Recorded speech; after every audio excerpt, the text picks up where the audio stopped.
मेरा बस्नुभएका मेरा प्यारा साथीहरू तपाईहरुसँग चाहिँ अर्को एउटा जब भ्याकेन्सी सम्बन्धी जानकारी लिएर म यो च्यानलमा फेरि पनि उपस्थित भएको छु। यो चाहिँ भ्याकेन्सी चाहिँ रेस्टुरेन्ट लाइनको छ।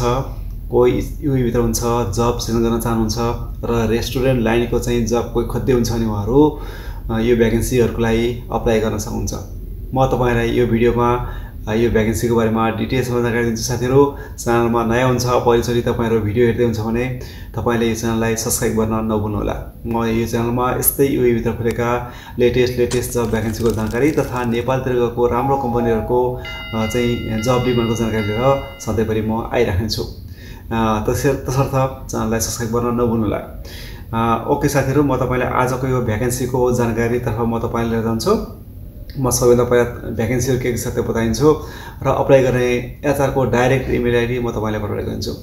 र यो भ्याकेन्सीको डिटेल्समा जानकारी जुन भ्याकेन्सीको लिस्ट छ र चाहिँ यो अप्लाई गर्ने जुन इमेल आइडी छ म तपाईलाई यो भिडियोको तल डिस्क्रिप्सनमा पनि राख्छु, त्यहाँबाट पनि तपाईले यो जानकारी लिन सक्नुहुन्छ।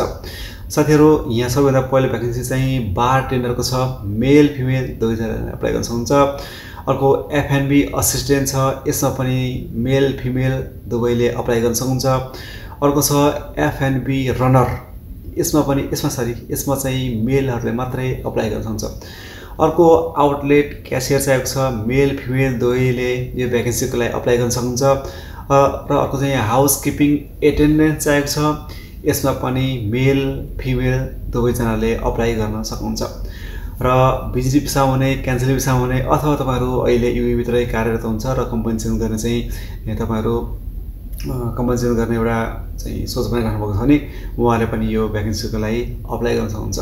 यो अब अनलाइनमा अप्लाई गर्ने किसिमको जब भएको हुनाले तपाईहरु नेपालदेखि भिडियो हेर्दै हुनुहुन्छ र नेपालदेखि चाहिँ आउँदै हुन्छ जबको सिलसिलामा युए भित्र भने उहाँले नेपालबाट पनि यो चाहिँ भ्याकेन्सीको लागि अप्लाई गर्न सक्नुहुन्छ। सिभी तपाईले इमेल मार्फत चाहिँ सेन्ड गरेर हैन, इमेल मार्फत अप्लाई गरेर भनौं।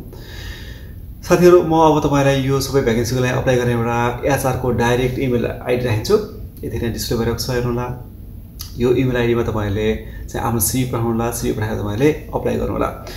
र इम्पोर्टेन्ट कुरा साथीहरु, जुन भ्याकेन्सीको लागि तपाईहरु अप्लाई गरेको हुन्छ त्यो भ्याकेन्सीको चाहिँ जुन इमेल पठाउँदा इमेलको सब्जेक्ट हुन्छ। जस्तै अब यो हाउसकिपिङ एटेन्डेन्सको छ, अप्लाइङ फर हाउसकिपिङ एटेन्डेन्स भनेर तपाईले इमेलको सिभी त्यो सब्जेक्टको अप्सन जान्छ, त्यहाँ चाहिँ लेख्न नभुल्नु होला। ओके साथीहरु, यही नै तरिका अपनाएर तपाईहरुले अप्लाई गर्नु होला। अप्लाई गर्दाखेरि साथीहरु सिभी एकदम परफेक्ट बनाउनु होला। तपाई जुन भ्याकेन्सीको लागि तपाईले अप्लाई गरेको छ त्यही भ्याकेन्सी रिलेटेड सिभी बनाएर तपाईले अप्लाई गर्नु होला। Okay, thank you so much साथीहरु। अर्को भिडियोमा म तपाईलाई